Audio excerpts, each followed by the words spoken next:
ઓમ શાંતિ. જીવનમાં આ 4 વાતો યાદ રાખો. પહેલી વાત, જીવનમાં સાચું બોલો, ક્યારેય જૂઠું ન બોલવું. સાચું બોલવા માટે આપણા મનમાં સારા જ વિચારો આવશે અને જ્યારે ખોટું બોલવા માટે આપણા વિચારો ખોટા જ આવે છે. સાચું બોલવા માટે ક્યારેય અક્કલ એટલે કે ચાલાકી વાપરવી પડતી નથી, જ્યારે જૂઠું બોલવા માટે ચાલાકી કરવી પડે છે. એટલે પ્રતિજ્ઞા કરો કે જીવનમાં ક્યારેય જૂઠું નહીં બોલીએ, સાચું જ બોલીશું. બીજું કે જીવનમાં ક્યારેય ચોરી ન કરવી. નાની અમથી ચોરી પણ ચોરી જ કહેવાય.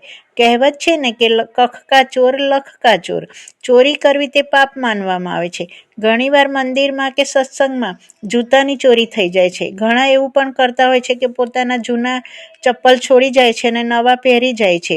એટલે નાની અમથી ચોરી કરવા માટે પણ ચાલાકી વાપરવી પડે છે. કોઈ જોતું તો નથી ને? ત્રીજું કે ક્યારે કોઈને ઠગવા નહીં એટલે કે છેતરવા ન જોઈએ. અત્યારે ઘણા છોકરા છોકરીઓ એવું કરતા હોય છે કે બીજાને જોવે અને લઈને ફરે કંઈ બીજાને. આવું કોઈને છેતરવા ન જોઈએ. ચોથી વાત કે નિંદા ન કરવી જોઈએ. ઘણા બધા એવું કરતા હોય છે કે કોઈને નિંદા કર્યા વગર રાત્રે ઊંઘ પણ નથી આવતી. કહેવત છે કે નિંદા મારી જો કરે મિત્ર મારો સૂવે. નિંદા કરતાં કરતાં સૂઈ જઈશું તો સવારે વહેલા ઉઠી નહીં શકીએ. અમૃત વેલા આપણે ઉઠી જ નહીં શકીએ. એટલા માટે આ 4 વાતોને હંમેશા યાદ રાખો. ઓમ શાંતિ.